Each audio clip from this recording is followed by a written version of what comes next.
By the time they locked the doors that night, something else was already awake inside the museum. I remember the click of the last key, the way the metal sounded against the heavy oak like a small bone snapping. If you want the truth, start with that sound, because after it, everything I thought I knew about silence changed. My name is Jonah. I worked the night shift at the Center for Antiquities for 3 years. Days were for tourists and careful footfalls.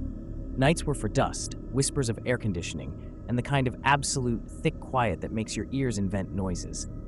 The Egyptian wing was my section. Low cases, glass that smelled faintly of old polish, glass plaques with times and dates in a font that never felt personal.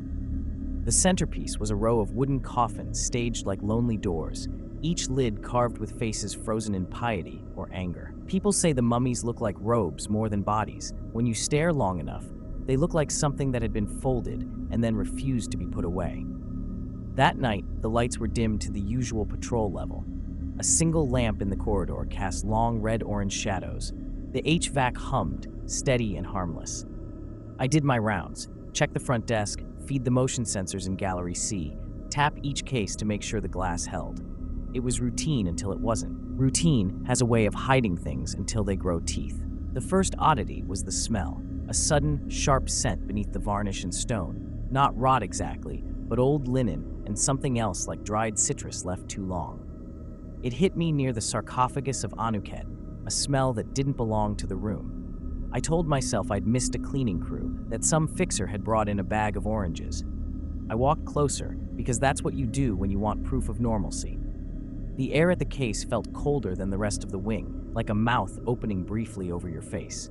Then the sound, a dry scrape, not from the floor but from inside the coffin. So light at first I thought a settling plank, then a cadence like something shifting its weight after a long sleep. I laughed at it because laughter is cheap on lonely nights. I leaned my palm on the glass, fingers spread, and felt a faint vibration, like a whisper matching the scrape. My breath fogged the inside for a second. On the worn wood lid, where no hand should be, a darker streak marked the grain. 2 smudges, slow and deliberate, as if something had pressed there and tested the barrier. I straightened, thinking of cameras, of power surges. The monitors by the desk showed nothing but static green halls and the blinking red of my own camera. Still, when I turned back, the lid had tilted, an inch. Not enough to let a hand out, but enough to make the shadow between it and the frame a throat. I told myself I was tired. I told myself many things. Then, finally, a whisper came from the coffin, wet and patient, and it said my name in a voice that was not on any recording. After it said my name, the museum stopped being a building and became a mouth. The sound traveled differently, through tile, through my bones, so that every footstep echoed as if someone walked with me from inside the walls. I tried to tell myself the whisper was a trick of the speakers, a prank from the crew, anything to keep the ledger of reason neat. But rational explanations have teeth too, and they began to bleed. I went back to the desk and watched the monitors as if they might stitch the world back together. The feeds from the Egyptian wing were jagged, frames that slipped a half-second behind, shadows that lingered an extra breath after the images changed. In one camera, the row of coffins looked empty. In the next, a silhouette leaned where there had been only wood. I replayed the footage until my eyes burned, and the office clock looped 1 minute for a long time, like a record stuck on a groove. When the minute finally moved, it had jumped 3 minutes ahead. Time was thinning around me. The motion sensors tripped with no obvious cause. Red lights blinked in the ceiling like distant eyes. My radio fizzed with static, then, layered under the white noise, a rhythm that matched the scrape from the sarcophagus. I answered anyway, voice too loud in the small room. "Security, this is Jonah. You there?" The radio breathed back, not words. A slow, impatient exhalation, as if someone on the other end had been holding their breath for a very long time. I felt watched. Not by cameras, which I could check, but by things that use the dark like a hand. Cases that had sat still for years now seemed to breathe. An alabaster torso on a pedestal flexed its shoulders a fraction. The mummy cases closest to the sarcophagus shifted their posture between my glances, their hands settling in different places, heads tilting to face me as if they had been following my route all night. The room smelled again of citrus and old linen and something metallic underneath, like a penny licking the air. I told myself to leave, to call in a supervisor, to simply lock the wing and walk away. The door would not catch. The lock accepted the key but refused to seal. The bolt slid and the mechanism clacked like a jaw that could not decide. When I pressed my ear to the wood of the sarcophagus, I felt a pulse. Not the machine's hum, but something measured and stubborn beneath the lid. I touched the glass and found the same dark smudges, prints arranged like a counting of fingers. They were too fresh for the artifacts. Then the lights plunged in a way that was not power failing, but shuddering.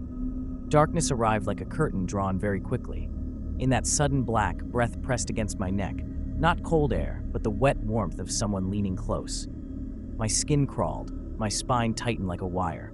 I fumbled for the torch and the beam trembled across the coffin's edge. The lid, only an inch before, tilted further. Wood rasped against wood, a sound like fingernails through a throat. I thought of everything I could lose: my job, my sanity, my life. I thought of how easily the museum cataloged other people's deaths and made them look tidy. I thought of how, when I was a child, my mother used to tuck blankets around me and whisper that the house kept its dead politely. The coffin cracked more now, a sound that split my hearing. Then it gave a final wet sound and the lid fell back. What slid out was not a wrapped stranger. It was me, older in the eyes, hollowed in the cheekbones, the same tiny scar along my jaw I'd carried since a bike fall when I was 8. It blinked, and my own mouth moved with it. When the thing that looked like me blinked, I heard the sound as if through a wall. The old, hollow blink of someone breathing who has not truly breathed in years. It pushed itself free with a patience that made my knees go weak. Not frantic, not clumsy, deliberate, like a curator unwrapping an exhibit. It rose without hurry and looked at me the way a mirror looks at a person who does not know they are not alone. I remember the smell then, stronger. Linen and citrus and pennies and the iron sweet of blood warmed in a pocket. My hands were sticky with something that smelled like old varnish and fear. I reached out to touch it, to touch myself, because at the edge of reason you try the simplest things for proof. The other me smiled with my mouth but not my eyes, and when it spoke it used the gap between syllables I had used as a boy when I lied and expected to be forgiven. "You were tired," it said. The voice was mine in a way that made my stomach curl. All the private inflections, the way I softened letters when I was apologetic, everything that made my voice mine. It spoke my name again, then laughed a sound that had my laugh in it, and something added, wet like breath through reed. "You always did the rounds poorly, Jonah. You missed the cracks. Panic is a small animal that grows teeth fast." I tried to run. The corridor was the length of a held breath and somehow longer. Portraits watched from the walls as if the painted faces waited for permission to move. The exit doors, which had always opened with a push and a tired groan, were now stubborn wood. The bolts slid as if into place but would not take. Where a lock once yielded, now only a cold, patient silence answered me. Behind me, the row of coffins straightened like soldiers called to attention. Their lids rattled softly, the sound stitched to the beating in my chest. I could see, reflected in the glass of the displays, my posture, stooped, lips thinning, eyes deeper. A man who had been moving for a long time toward being nothing more than a pose. The other me did not hurry. He walked to the desk, picked up the radio as if it were his favorite piece, and set it down with my old keys in his hand.